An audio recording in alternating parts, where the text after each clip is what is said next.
to Donald Trump in his first term. He's also served as U.S. Ambassador to the United Nations. Ambassador Bolton, thank you so much for being here on a big day. It is a big day. It's a big day. Not a good day, but a big day. It's a big day. Let me get your reaction to this latest breaking news. The fact that President-elect Trump intends to nominate Matt Gaetz to run the Department of Justice. What was your immediate reaction when you heard that? Well, it must be the worst nomination for a cabinet position in American history. I think this is something that falls well outside the scope of deference that should be given to a president in nominating members of his senior team. Gaetz is not only totally incompetent for this job, he doesn't have the character. He is a person of moral turpitude. And notwithstanding how difficult it may be politically, this is a nomination the Republican Party should oppose. You're saying he's the worst. That's a pretty strong language, the worst ever. Do you think the Republican Party will oppose him, though, even those who are saying that they're shocked today? Well, I think a lot of people are going to be intimidated by Trump. This is the way he governs, and I think it may never come to a vote on the floor. If the new leadership in the Senate goes to the president and says, you cannot endanger Republican senators by forcing them to vote in favor of this nomination. And if you don't want to have a real internal party battle, this nomination needs to be withdrawn. Do you think that Gaetz is and we'll tick through some of the other nominees, but do you think he's the only one that you might see some real opposition to, or do you think there are others? Well, I think that Tulsi Gabbard's nomination to be Director of National Intelligence, when I first heard that today, my immediate reaction was hilarious. Why? She's totally not competent for that job. Gaetz is the worst. She may be tracking in at the second worst. Haven't had a lot of time to do research on the Tulsi Gabbard nomination, but let me bring you to January the 8th, 2020, congressional briefing after President Trump's correct decision to eliminate Qasem Soleimani, the head of the Iranian Quds Force. Tulsi Gabbard said in an interview with Jake Tapper, that the briefers who described the reasons for the elimination of Qasem Soleimani and how it carried out, she said they provided vague comments, no justification whatsoever for this illegal and unconstitutional act of war that President Trump took. Mm-hmm. So now is she prepared to obey the orders of a man who committed an illegal and unconstitutional act of war as Director of National Intelligence? Is that the kind of person Donald Trump wants to head that important function? I've believed for a long time that ODNI should be abolished, and now there's another reason to abolish it. Well, and undoubtedly that will come up during her confirmation hearings, and there's no doubt about that quote that you just read, which is incredibly striking to hear it. Let me ask you about Pete Hegseth.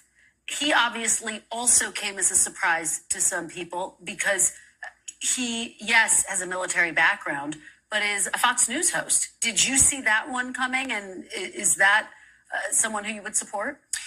폭력을 피해서 하루에도 수만 명이 이제 아들이로 넘어왔습니다. 전쟁을 피해서 갓난 아이를 등에 업고 할머니 할아버지 끌고 힘겹게 걸어온 길을 상상하니까 눈물이 나서.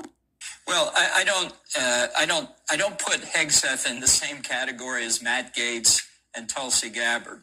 I think the purpose of the confirmation process is to find out whether he's qualified. I used to do a lot of stuff on Fox News, too. I don't think that disqualifies me. Hegseth went to Princeton University. It's not Yale, where I went, but it's not a bad little college. He served with honor and bravery in the military. And people say he was only a captain. Chuck Hagel was an enlisted man. So was I in the National Guard. So being a captain is government experience. Can he handle the job? It depends in part on who he has around him. And he said a number of things that have come out in the past a day or so, saying he'd fire the chairman of the Joint Chiefs of Staff. I think that's a clear mistake. Why? Because I think that is the kind of politicization of the military that we've striven throughout our history. And I think been very successful in keeping the military non-political.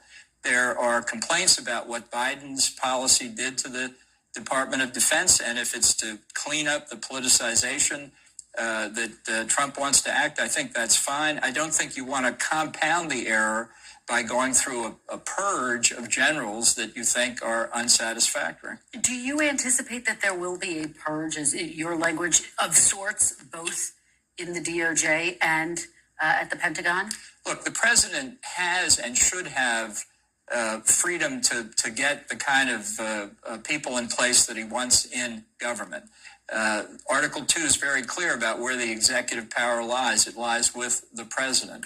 The question is whether it's prudent and sensible to do some of the things they've been talking about. If you get Matt Gaetz as the Attorney General, I'd like to see what lawyers are prepared to work for him. And I'd like to see what their reaction is when he starts ordering prosecutions, as Trump wanted John Kerry prosecuted in his first term for violation of the Logan Act. How much of that are we going to see? Is Matt Gaetz going to prosecute Liz Cheney and Mark Milley? Are there attorneys in the department who, on the basis of no evidence whatever, they've committed any criminal conduct? Are they really going to convene a grand jury? This is the kind of crisis that you're going to see, I think, in these two departments, defense and justice in particular, where the flashpoints will be in the second Trump term. Do you have any concerns? You've obviously been critical of President-elect Trump after he left office.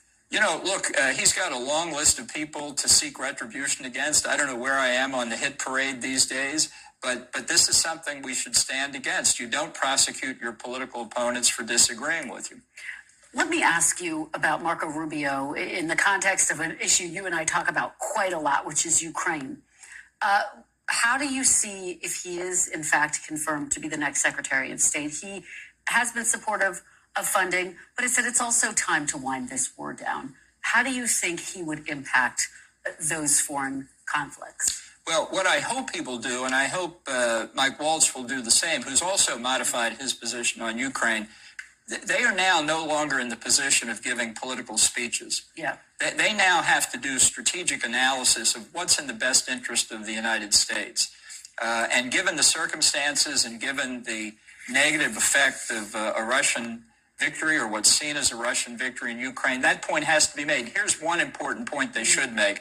It's not just a Russian victory, it's the impact it has on China. The principal threat the United States faces. If we don't stand up to aggression on the continent of Europe, are we going to stand up to it in Asia? Well, so you take me to my next question, because obviously Marco Rubio is a hawk when it comes to China.